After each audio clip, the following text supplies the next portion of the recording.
ഏത് നേരം റൂമിൽ തന്നെ ഇരുന്ന് കഴിഞ്ഞാൽ ബോറടിക്കുമല്ലോ. ഇപ്പോൾ ചൂടായതുകൊണ്ട് പുറത്തു പോക്കൊക്കെ ഭയങ്കര കുറവാണ്. രാത്രി ആയി കഴിഞ്ഞപ്പോൾ ഒന്ന് പുറത്ത് പോകാമെന്നും പറഞ്ഞിട്ട് ഞങ്ങൾ രണ്ടുപേരും കൂടി DCC പോയിട്ടാ. നേരെ കണ്ടത് പിള്ളേരുടെ ടോയ്സിൻ്റെ സെക്ഷനാണ്. അപ്പോൾ അവർക്ക് എപ്പോൾ വിളിക്കുമ്പോഴും കാറ് വേണം, ജീപ്പ് വേണം, ട്രെയിൻ വേണം എന്നൊക്കെ പറയാറുണ്ട്. അപ്പോൾ അതുണ്ടോയെന്ന് നോക്കാൻ വേണ്ടി പോയതാണ്. കൂട്ടത്തിൽ സ്പൈഡർമാൻ്റെ വാട്ടർ ബോട്ടിൽ കണ്ടപ്പോൾ അതും ഞാൻ നോക്കിയിട്ടോ. പക്ഷെ നോക്കൽ മാത്രമേ ഉണ്ടായിരുന്നുള്ളൂ, വാങ്ങിയില്ല. കാരണം കത്തിയ വിലയായിരുന്നു. ഈ വിലയ്ക്ക് നമുക്ക് ഓൺലൈനിൽ നിന്ന് ഒരു 3-4-5 വാങ്ങാം. അങ്ങനെ അവിടെ നിന്ന് ഇറങ്ങി നമ്മൾ അടുത്ത കടയിലേക്ക് കയറിയിട്ടാ. നമുക്ക് ഷൂ വാങ്ങാനുണ്ടായിരുന്നു. ഞങ്ങളുടെ ഫ്രണ്ടിൻ്റെ ബർത്ത്ഡേ ആണ് വരുന്നത്. അപ്പോൾ അവന് ഗിഫ്റ്റ് ചെയ്യാൻ വേണ്ടിയിട്ടായിരുന്നേ.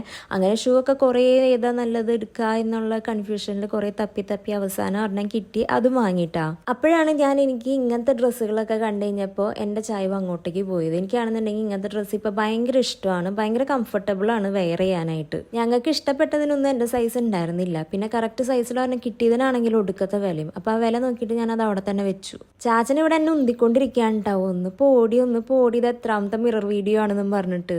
അവിടെയാണെന്നുണ്ടെങ്കിൽ മുക്കിലും മൂലയ്ക്കും ഒക്കെ മിറർ, അത് നല്ല വെളിച്ചം. എനിക്കാണെങ്കിൽ അങ്ങ് ഭയങ്കരമായിട്ട് ഇഷ്ടപ്പെട്ടു കേട്ടാ.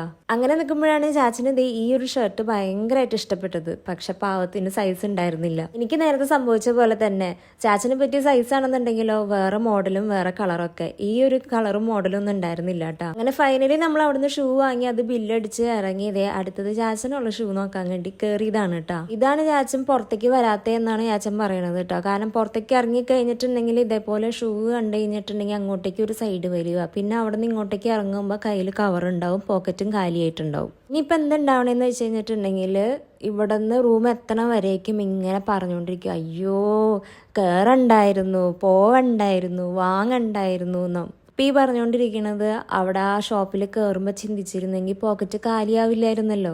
അപ്പോൾ ഇത്രയൊക്കെയാണ് നമ്മുടെ വിശേഷം. അടുത്ത വിശേഷം നമുക്കിനി അടുത്ത വീഡിയോയിൽ കാണാം കേട്ടോ.